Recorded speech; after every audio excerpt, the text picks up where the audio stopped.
घर बाहुड़िले खारबेल आज पुणी बीजेपी को फेरी पूर्वतन सांसद खारबेल स्वाई राज्य बीजेपी कार्यालय में केन्द्रमंत्री धर्मेन्द्र प्रधान उपस्थित से पुणी बीजेपी में सामिल होती कंधमालू लोकसभा निर्वाचन लड़े बोली खारबेल सूचना देते। खारबेल बहु कर्मी बीजेपी में सामिल होती 1998 प्रथम थर पर द्वादश लोकसभा को निर्वाचित होते खारबेल स्वाई। यापर से पुणी 1999 और 2004 में बीजेपी लोकसभा को निर्वाचित होते पर से बीजेपी छाड़ी उत्कल भारत गठन करथिले। तेबे खारबेल योगदान बीजेपी को आउरी मजबूत करिवो बोली केन्द्रमंत्री धर्मेन्द्र प्रधान कहिसंती।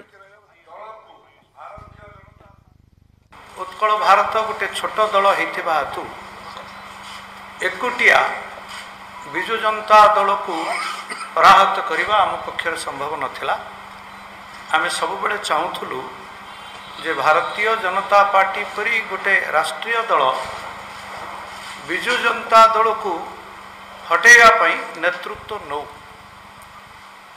विलंबर हेले मध्य भारतीय जनता पार्टी तार नेतृत्व नहीं से आमे उत्साहित होई एई दल संगे मिसी काम करिया पई आग्रह निज तरफ आमे आग्रह प्रकाश करिछु।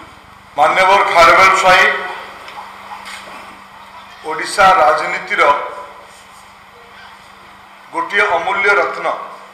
आम समस्त आग्रह थिला खारबेल बाबू दल में सामिल हूँ। आज गोटे सुख संयोग है खारबेल बाबू आम दल में औपचारिक भाव जोगदेले। मु तांको दल में स्वागत करुच्ची। खारबेल बाबू तथा अन्य समस्त सहयोगी मानकर आम दल में उपस्थिति ओडिशा रे जो नुआ ओडिशा गढ़िबार नुआ भारत गढ़िबार जो प्रधानमंत्री अभियान आरंभ होइछि एटा ता द्वारा शक्तिशाली हवा मजबूत।